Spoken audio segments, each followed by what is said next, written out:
the Women's Super League champions. The most amazing day for the Leeds Rhinos. Warrington dominating. Great try for the Robins. Huddersfield Giants take the points home. It's Vincent! It's a poor lad. That is one sensational try. 3 in a row, the Saints. The three-peat is achieved. An 8th grand final win for the Red Bee.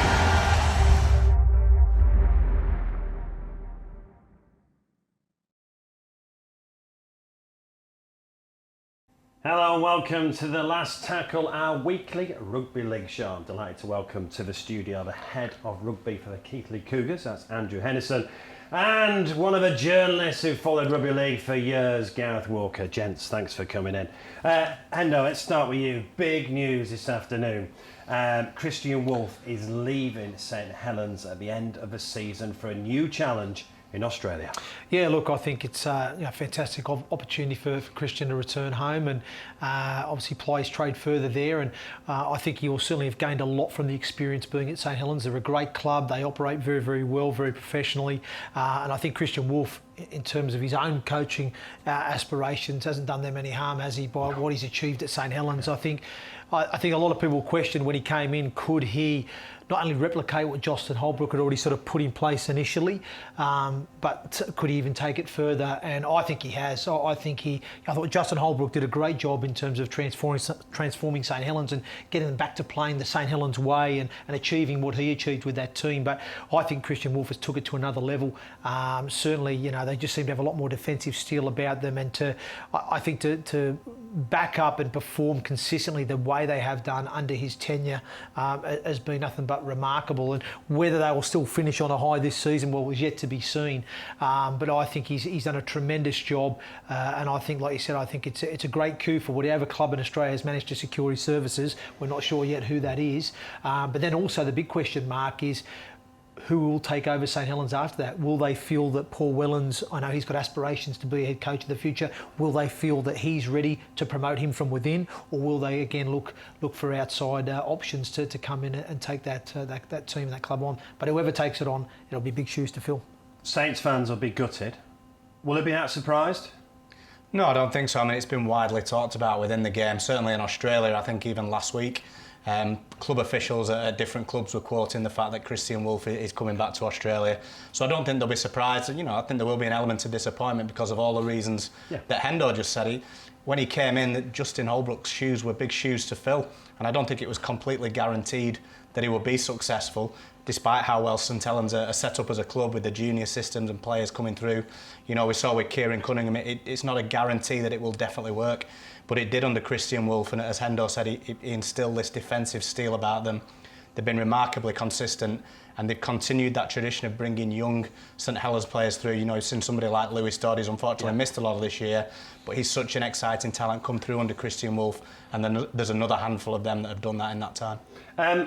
Obviously, won the grand final in 2020, one of the greatest ever grand finals. Won it in 2021, won the Challenge Cup in 2021, just won the League Leaders' Shield.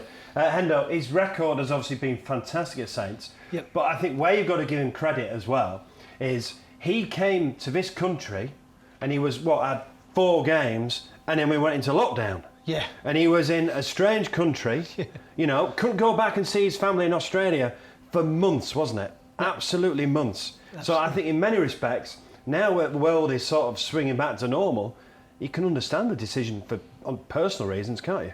Yeah, I think that, but also I think, probably for a lot of coaches that come from the Australian game, certainly coaches that are assistant coaches, and I think Kristian was in an assistant coaching role prior to coming to St Helens, and for a lot of those coaches, they do look to the UK and Super League to be potentially a catalyst or a stepping stone to potentially become an NRL head coach. So I think the long-term plan for Kristian Woolf would have been always to return to Australia, and I probably just felt that he felt that he needed that opportunity to showcase himself as a head coach. He'd only sort of done it internationally there. I think he's been a head coach at the lower levels in Australia, but not necessarily on the top flight. So he's used this as a platform. Like you said, he's done a tremendous job. I do think, like you said, there was probably an element of that with the COVID situation. Look, it was difficult for all of us, but a new country and then going to lockdown.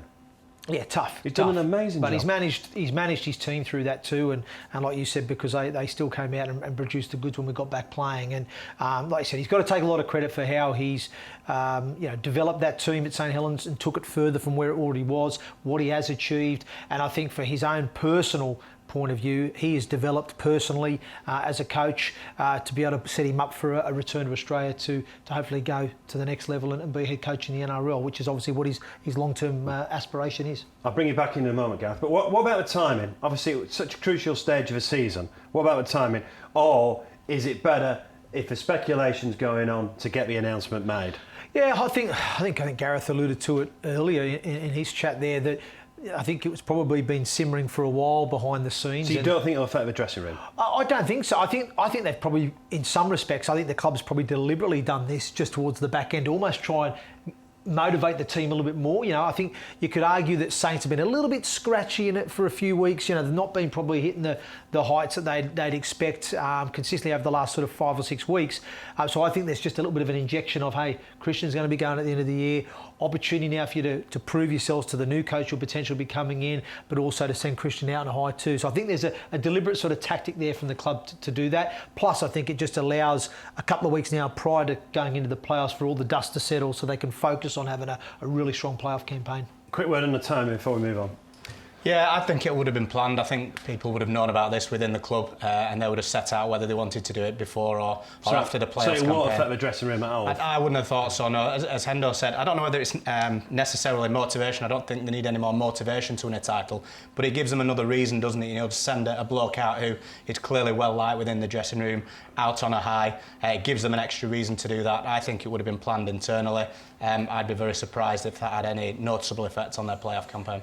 I'll just read what Kristian Woolf has said. He said, this has not been an easy decision for myself and my family, but it's time for us to return home. We made a decision a little while ago due to personal factors that have played their part in our decision.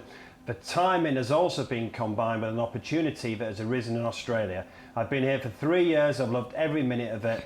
I love the club and what it's provided for both me and my family. The fans have also been great with me. The passion they show and the way they support the club is terrific. And look, I can talk from a professional level as well. He's been brilliant to deal with as Kristian Woolf. So good luck to him. Good luck to him for the rest of the season. Right, let's talk round 26. First of all, on the Sunday, Hull beat Toulouse. We know Toulouse are relegated. Quick word on the Toulouse situation. I've heard so many different opinions, but we all knew what the rules were at the start of the season. We did, yeah, and I think ultimately Sylvain Houlez and the players will look back on a series of narrow defeats, particularly in the middle part of the season. 1 or 2 wins there would have put a lot more pressure on the likes of Wakefield. It could have been a different story, but they did know the situation before. Obviously, there'll be people that I understand disagree with that and say that, when Catalans came in, they had the 3 years to try and build, and perhaps Toulouse should have done that, but that wasn't the case. They're going to have to go back and rebuild. Who knows what the system will be by the time they're trying to come back up again. We might have changed again. It is a shame because I think it's a club with a lot of potential, and I know a lot of supporters that have been over there this year and had fantastic weekends, as they do in Catalans as well. I think they'll come again. They seem to be fairly sturdily set up in Toulouse with a wide business network that helps them financially, so I expect them to come again at some point. And there was 5 fixtures on Monday. Huddersfield, Warrington. Huddersfield, we know they're going to be at home. Warrington, obviously, it's just next season, isn't it? And how they bounce back pre-season, what Daryl Powell does. Yeah, look, it's going to be a really big pre-season for the Warrington Wolves. We've seen obviously the recruitment drive that's gone on to try and help bolster the ranks to obviously bring more success to the team and the club next season. But yeah, you can't argue it's been a very, very disappointing season for the Warrington Wolves. To finish 11th in Super League, that's the first time in their 146 years of existence that's happened. So it's a very, very disappointing season for them. However, good to see a few of the young players getting an opportunity at the back end of the season. I think since obviously Daryl Powell's realised that they were going to be safe a couple of weeks ago, he's given some opportunities for some younger players to get that game time and exposure to Super League, which again is only a good thing. It's a positive. But like you said, they're going to have their work cut out next season. However, they're bringing in some good quality players to help strengthen them. So I expect an improved season for Warrington next season, but they're going to have a very, very good pre-season to ensure that happens. Hull KR beat Wigan 38-28. St Helens lost at home home to Wakefield, but because Wigan got beat, that's St Helens winning their 11th League Leaders Shield.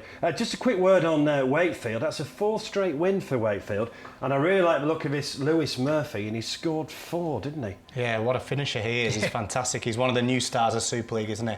Undoubtedly. I spoke to him a couple of weeks ago, actually, for a piece in Rugby League World magazine, and he was talking a lot about, he made his debut early in the year against Leeds.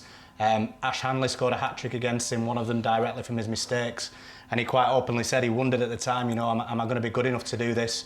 But he said Willie Poachin and the players rallied round him, gave him a bit of confidence, and since he's come back into the team, and he's in the night squad as well, isn't he now? And he fully deserves to be. Yeah, if you look at some of the tries he's scored, and there was a finish the other night where he looks like an acrobat, doesn't he? Yeah, at times? Tremendous. And I hope the competition makes the most of him as a player, because he's exciting to watch, and he could become one of the faces of the competition, I think. And the two most important ties for Bank Holiday Monday: Castleford 10, Salford 50, and Catalans 32, Leeds 18.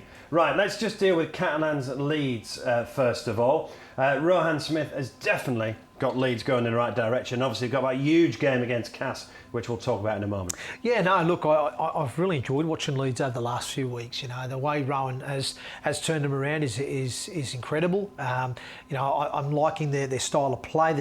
They seem to have a sense of freedom about them at the moment. I'm really enjoying. It was good to see Aidan Caesar and Blake Austin play together a couple of weeks ago. I watched them live at Henley, and I really enjoyed the balance. That's what we thought we'd see at the start of the season, wasn't it? That's right. Because they played together. Yeah, that's right. But I noticed when I watched them at the start of the season, they weren't running as much as they are now, and I see them now, and they're taking the line a lot more. They're being more of a genuine run threat. I like the chemistry and the synergy between those two and Richie Myler at fullback. It seems to be really working well, and Brad Dwyer and Cruz Leeming at 9 have really injected themselves. I think they've both been really good all season, those two players. But yeah, I just think at the moment there's a real air of confidence about them. There seems to be a bit of a freedom about the way they're playing, and they're hungry to make the top 6. I think we're in for a fascinating finish to this season. But yeah, you've got to credit Leeds in the way they've turned their season around, because it was looking pretty dour at the start of the season. Well, Salford have made the top 6. Let's look at the league table. So St Helens are your league leaders. So St Helens are on the top. Wigan second. Wigan will get a home semi-final as well. And the Giants and Catalan Dragons will get home eliminators. We'll have to wait to see who they're going to play. We know Salford are definitely in the playoffs, but who's going to join them? It's either the Leeds Rhinos or the Castleford Tigers. And the fixture computer has been very kind to us, because Leeds play Cass in the final fixtures of the season as well. So basically it's a winner takes all clash. But before we talk about that game, let's talk about Salford. What was it, 6 years ago they were seconds away from being relegated. They've had a grand final, a Challenge Cup final, and Paul Rowley, were a big price to finish in the top 6 at the start of the season, has done it. Absolutely fantastic, yeah. Just the mention of 2019 and that grand final team, they were a terrific team to cover media-wise, because it was full of news stories. There was a lot of talk about that team being made up of players that nobody else wanted. I think this is slightly different. I can understand why there's comparisons between them, but that was a starting point for Salford that year, wasn't it? As you mentioned, they've been to a cup final since then. And this year, I just think the recruitment's been excellent.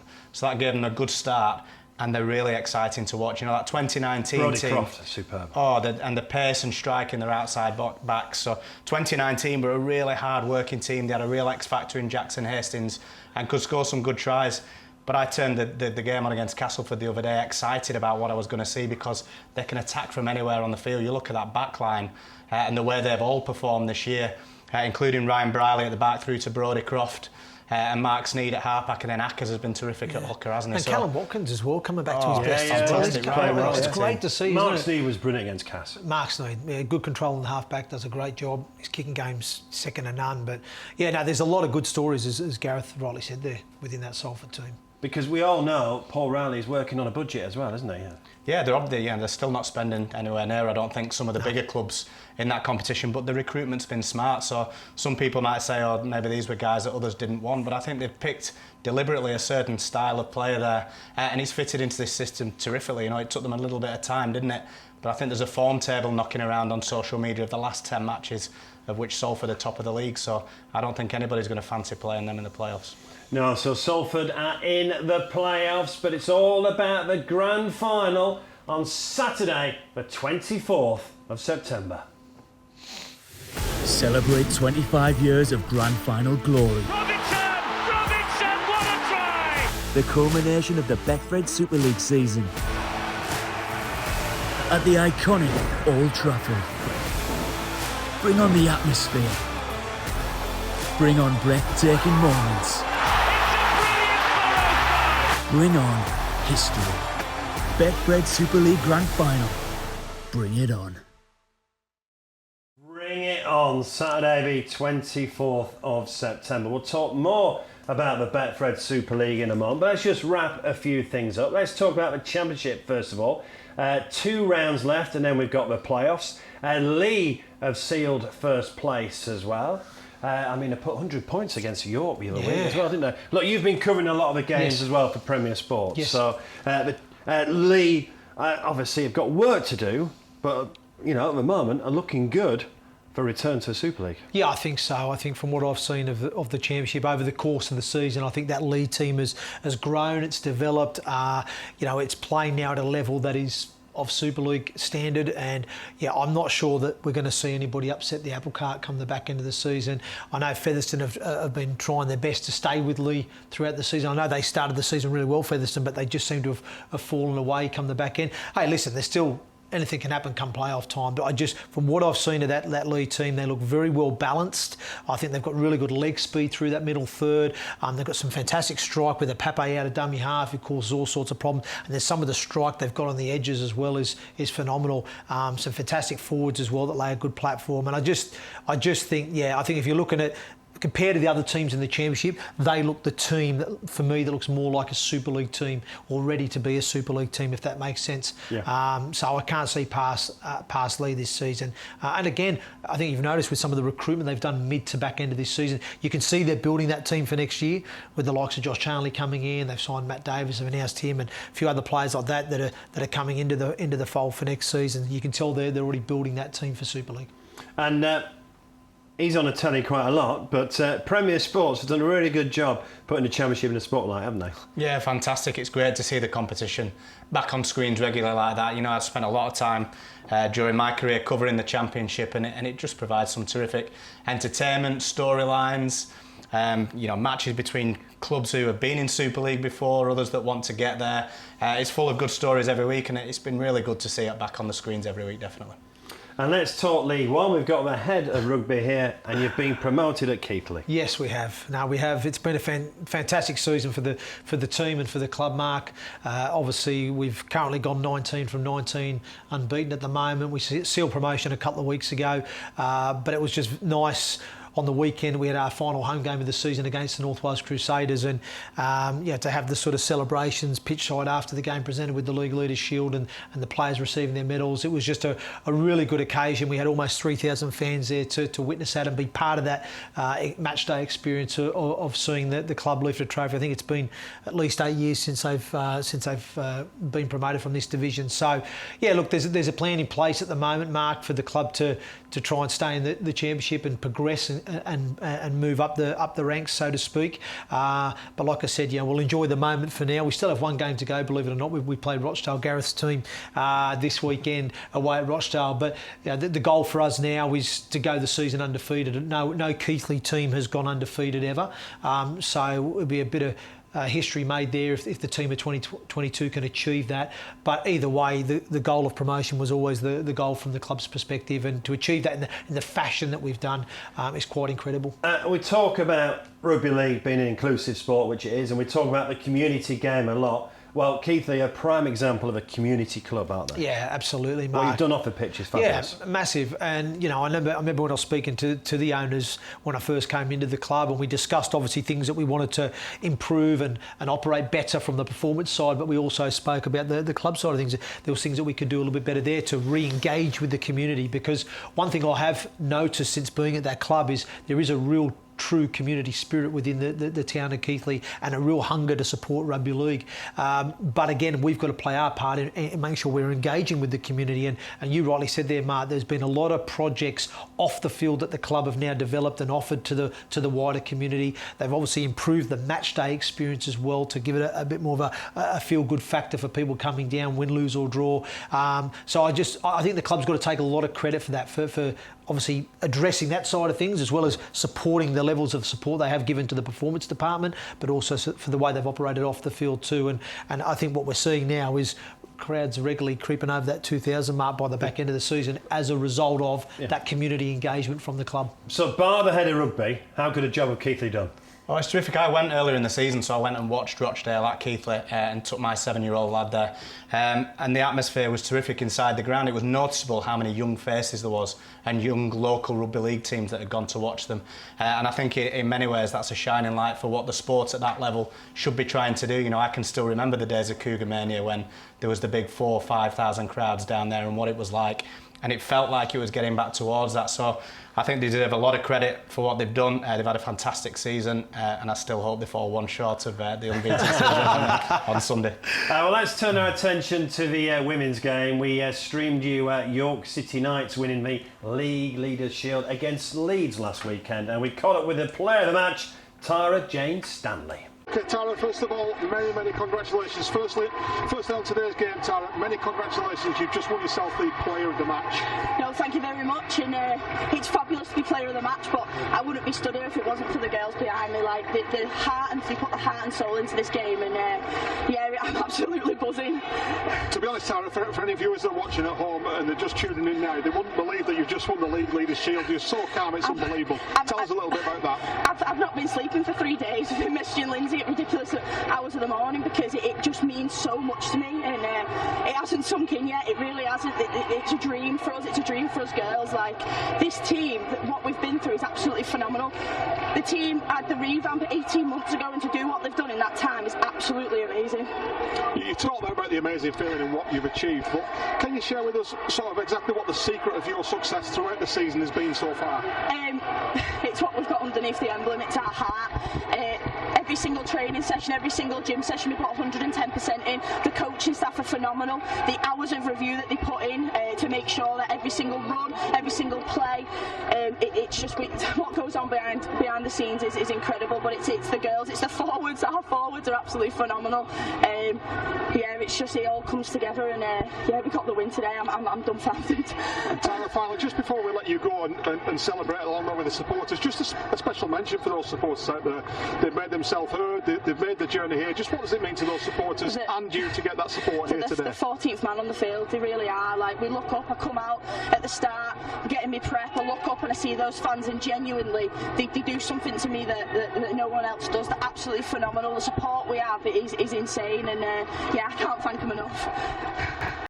Congratulations to York winning the League Leaders' Shield. And the semi-finals are live on Sky this Sunday. Double header from Headingley. York versus Wigan, St Helens versus Leeds. Live on Sky on Sunday afternoon. So well done to York. And again, this is just brilliant for the women's game, the exposure they're getting. Absolutely, yeah. We've had a couple of double headers on Sky this year, haven't we, where they've replicated the men's fixtures and shown both, which has been a real fillip for the women's game.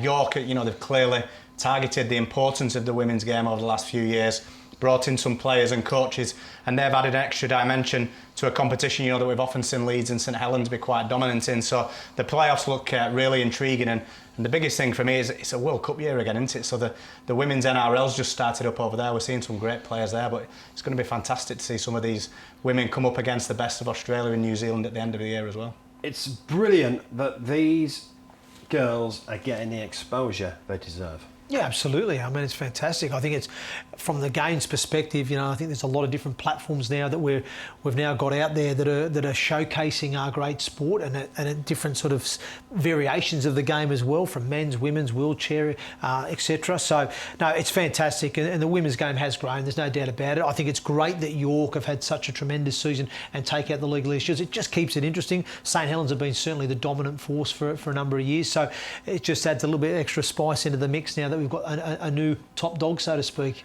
Yeah, plenty of you watched our live stream last weekend of Leeds versus York as well. More live action this weekend.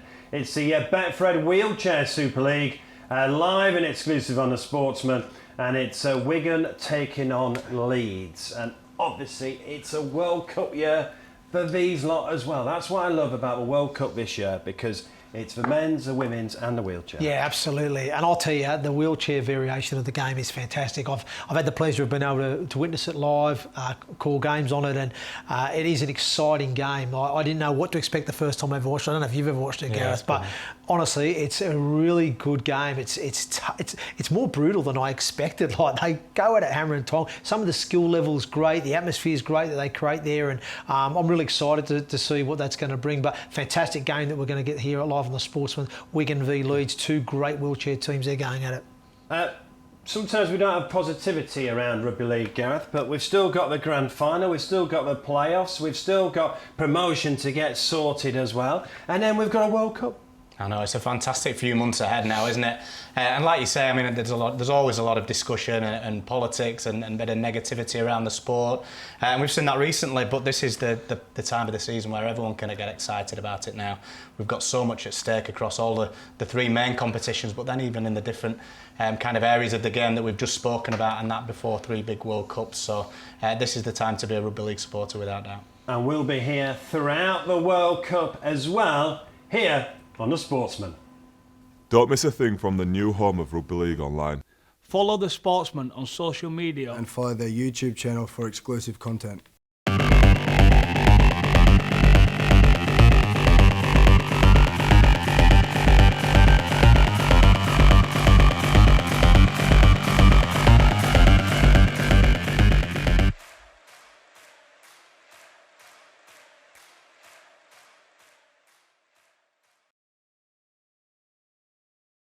And you're watching the Sportsman as well, so don't forget that live stream Wheelchair Rugby League on Sunday. Wigan taking on Leeds. Right, let's talk round 27 of the Betfred Super League. Huddersfield versus Wakefield. Wakefield have played really well recently. How do Huddersfield approach this? They know they've got that home tie in the eliminator. Yeah, look, I think they'll want to try and keep that momentum going. They've had obviously a good, tough result there against Warrington on the Easter Monday. Sorry, the Bank Holiday Monday there. But they want to back it up with another good performance. I don't think any team wants to go into the playoffs off the back of a loss. So I think Huddersfield will play a strong side. I do think if there is anybody with a genuine concern or a genuine niggle there that they want 100% for that week after, they will rest. But I think Ian Watson will try and play the strongest team he has available to him, and they'll certainly want another win to go into the playoffs with. Live on Sky on Friday nights, Wigan versus the Catalan Dragons. Catalans know they've got home advantage in the playoffs as well. I tell you what, the Catalans have got a few players coming back as well, haven't they? Not necessarily for this game, but a few of the injured are coming back at the right time, ready for the playoffs. There was no Sam Tompkins on Monday. Yeah, and they've named a young squad, haven't they? So they've done a little bit of what Wigan and St Helens did last weekend. I think there's a lot of young French players in the squad for that game, so it'll be really interesting to see how they go. And this whole tactic, there's several clubs doing it, isn't there? Wigan and Saints did it last week. I think we'll see a little bit of it at Catalans where they do rest players. Is that the best way to go? Do you want to be playing consistently week to week, or do your players need freshening up at this stage? We're going to find out over the next 2 or 3 weeks, aren't we? Let's move to Saturday. We've got a Hull derby, Hull FC versus Hull KR, and unfortunately no playoffs for either of these two. No playoffs for either of these two, so there's no massive pride. So there's no reason why they shouldn't go full strength either team and have a crack. So again, it should be a tasty game, should be a good occasion, and obviously someone will be taking the bragging rights into the closed season. So we'll see who that will be. But I'm not sure who my money's on. Gareth, who would you back on that one? No, it's a close one, and there's a league position at stake, isn't there? I know it's not a playoff place, but they'll want to finish above each other. So I think it'll still be fully worth watching. It's Hull versus Hull KR, isn't it? So it's a derby, to be honest. It's the Hull derby as well. Yeah. Still will be a cracking game, but unfortunately neither of them can reach the playoffs. Right, Salford versus Warrington. How will Paul Rowley approach this? Well, I don't think they probably have the luxury of some of the teams you just talked about, like your Wigan and Saints, where they make wholesale changes and rest loads of players. So I think we'll probably see a similar team, and it'll be interesting to see if that serves them well and they continue the kind of form that they've shown. I'm sure Paul Rowley wants them to play like they did at Castleford and take that into the first week of the playoffs. So I don't expect any let up from Salford. I think they'll keep going full tilt. I agree. And St Helens will get the league leaders trophy, and obviously the news that Kristian Woolf will leave at the end of the season. I think St Helens will want to finish on a high at home. Absolutely. I think, like you said, I know they gave a lot of young players an opportunity on the Monday, and rightly so. You know, it's a big ask for these players to be doing the amount of games that they're doing in short succession, especially coming towards the back end of the season. So I thought tactically, very smart decision, you know, to rest a number of players on the Monday, freshen up, have a look at a few of the young kids. I think you'll see St Helens pretty close to full strength in this game against Toulouse. And again, like you said, I think they'll want to finish on a high, and they will. And live on Sky on Saturday afternoon, it's Leeds versus Castleford. A winner takes all clash. Whoever wins this will be in the playoffs. Yeah, it's a big one. I think Leeds go in as quite strong favourites from the outside, just with the way Castleford played against Salford. They've had the Danny Richardson injury news out for up to a year, which is more bad luck for them in a key position. But that takes the pressure off Cass a bit, and we've seen with Lee Radford and Challenge Cups at Hull that he knows how to win knockout games. So I certainly wouldn't rule the Tigers out completely, but I think Leeds deserve to be favourites. It was 34-20 to Leeds at Cass in July, and Cass won at Leeds in March. But this is a very different Leeds team from March to now, isn't it? Yeah, Ryan Smith's done a very good job. Yeah, absolutely. No, I think I think they'll have every confidence in the world that they'll deliver a performance and get the job done at home. But in saying that, I'm a little bit like Gareth. You write the Tigers off at your peril. You know, we've seen. You know, I think the Tigers they have been inconsistent at times throughout the season. There's no doubt about that. We know we're aware of the injury situation that they're dealing with currently. But again, they go there with nothing to lose in terms of the fact that they're probably not going there expected to win, and sometimes that can be dangerous. You know, and Leeds for me have probably been, recently, since they've been sort of riding this wave of momentum, I've probably been playing with no real pressure, because I think because they had such a poor start to the season, they've kind of gone under the radar, and nobody's really expected them to kick on the way they have. The fact now they're at this stage of the season where now, I think Gareth has rightly pointed out, they go into this now as heavy favourites. Will they be able to handle that pressure now that they're under? Because they probably haven't been here for a while, have they? So that will be the interesting dynamic. Can Leeds manage the pressure and come through it, or will Cass cause an unbelievable upset there away from home? Prediction time. I think Leeds will win. Yep. Yeah, I'll go with Leeds as well. Leeds versus Castleford, live on Sky. A winner takes all to finish in the playoffs. It's time for Try of the Week. Welcome to Try of the Week. I'm Ross Fiddies, and here are this week's contenders. Try number 1 is Featherstone at home to Workington. High kick from Jamie Duran, and Craig Hall does well to collect. Hall puts his foot on the accelerator and powers down the field of play. He's got Jones on the inside but decides to go it alone down the edge. Lynham crosses back on the inside ready for the pass, but it's an awkward one and it goes behind. Jones does well to pick up though and wrestle the defence, and there he goes. He crosses over for his third of 5 tries. Try number 2 and a historic day for York City Knights ladies as they secure the League Leaders Shield. It's Tara Stanley taking on the Rhinos defence. She barges her way through and touches down for York. To League 1 for try number 3 and a huge win for the Rochdale Hornets. Tyra in a one-on-one tussle. Good offload from him and into the arms of Dan Nixon, who spots a gap in the Raiders' defence. He's hit some speed here, and Nixon, he makes it look easy as he crosses over for a well-deserved try. Try number 4 and Lewis Murphy is back with the acrobatics. Take a look at this one. He's up and away for Wakefield Trinity. Let's take a look at that again. I mean, he's upside down, flips over 360, and what a try. Try number 5, and it wouldn't be a try of the week without T. Ritson, would it? Barrow Raiders dominating against Newcastle Thunder, and it's the Raiders flying down the field of play here into the arms of Jared Samet, who keeps the pace, and he's got Ritson in support. Perfect timing for the pass, and it's T. Ritson who crosses over.